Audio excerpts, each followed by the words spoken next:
Do not go to Iran और Israel. एक और बहुत बड़ी जंग लगने जा रही है। रशिया, यूएस, जर्मनी, यूके जैसी पावरफुल कंट्री ने भी वार्निंग जारी कर दी है। इस टाइम मिडल ईस्ट में कोई भी ना जाए और इस टाइम मिडल ईस्ट में Iran, Saudi Arabia, Jordan, Egypt, Yemen, Israel, UAE, Lebanon, Iraq, Kuwait, Bahrain, Syria, Qatar, Oman, Turkey, Cyprus और पैलेस्टीन जैसी कंट्रीज आती हैं। इसका मतलब है कि एक बहुत बड़ी जंग लगने जा रही है। अगर ये जंग वाकई लग गई तो वर्ल्ड की इकोनॉमी को क्या नुकसान पहुंचेगा। इसकी एक छोटी मिसाल अभी कल रात ही यूएस मार्केट में गिरावट की वजह से स्टॉक और क्रिप्टो मार्केट क्रैश कर गई थी। ये एक रशियन का सरकारी मीडिया है। यूएस कहता है कि ईरानियन एक बहुत बड़ा अटैक कर सकता है इसराइल पर। रशिया का ये मानना है कि अगर ईरान ने इसराइल पर अटैक किया तो फिर इसराइल उसके जवाब में न सिर्फ ईरान पर बल्कि लेबनान और गजा में जो ऑलरेडी बमबारी कर रहा है उसे और मजीद तेज कर देगा और इसका इम्पैक्ट पूरे मिडल ईस्ट पर आ सकता है। रशिया ने ईरान की हिमायत पर अपनी फोर्सेस गोलन हाइट पर भेजना शुरू कर दी है। गोलन हाइट वो एरिया है जो इसराइल की सीरिया के बॉर्डर के पास है, जिसे इसराइल ने कब्जा कर रखा हुआ है। अब आप ये सोच रहे होंगे रशिया तो ऑलरेडी यूक्रेन वार में उलझा हुआ है, वो कैसे इसराइल के साथ मुकाबला करेगा। मैं आपको बताता हूँ कि रशिया और यूक्रेन वार में रशिया को एक बहुत बड़ा नुकसान पहुंचा था, उनकी इकोनॉमी और उनके सोल्जर को। उनके इस जंग में कई सोल्जर मारे गए थे, लेकिन रिसेंटली रशियन रिपोर्ट में कहा गया कि रशिया में यूक्रेन की वार से पहले जो आर्मी स्ट्रेंथ थी उसकी निस्बत इसराइल 15% इजाफा कर लिया गया है। मिसाल के तौर पर अगर यूक्रेन वार में 1 लाख सोल्जर थे और अब 1,15,000 हैं। ये सिर्फ एक मिसाल दी हुई है कि स्ट्रेंथ उनकी इससे कई गुना ज्यादा है। यूएस की इंटेलिजेंस एजेंसी ने भी वार्निंग दी है कि ईरान अब से 24 से 48 आवर्स में अटैक करेगा। ईरान ने इसराइल पर अटैक करने के लिए 100 मिसाइल को रेडी कर रखा हुआ है और ये न्यूज सुनकर यूएस स्टॉक मार्केट के इंडेक्स में 500 पॉइंट्स कमी देखी गई और सारे स्टॉक्स रेड में क्लोज हुए। यूएस स्टॉक मार्केट में 2% तक गिरावट देखी गई थी, लेकिन बाद में पता चला कि ये अटैक अभी हिजबुल्लाह ने इसराइल पर किया। जब ये पता लगा तो फिर मार्केट में थोड़ी बेहतरी देखी गई। अगर आप यहाँ इमेजिन करो कि ये अटैक इसराइल पर ईरान ने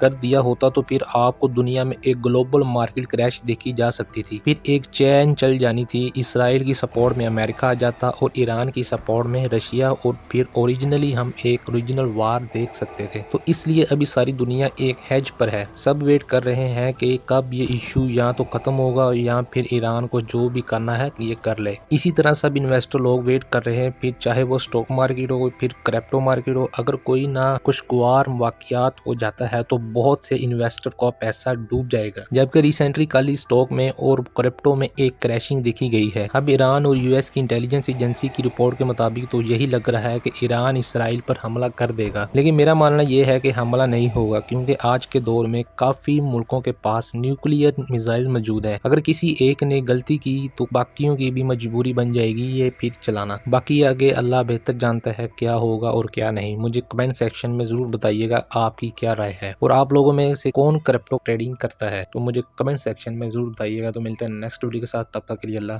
हाफिज।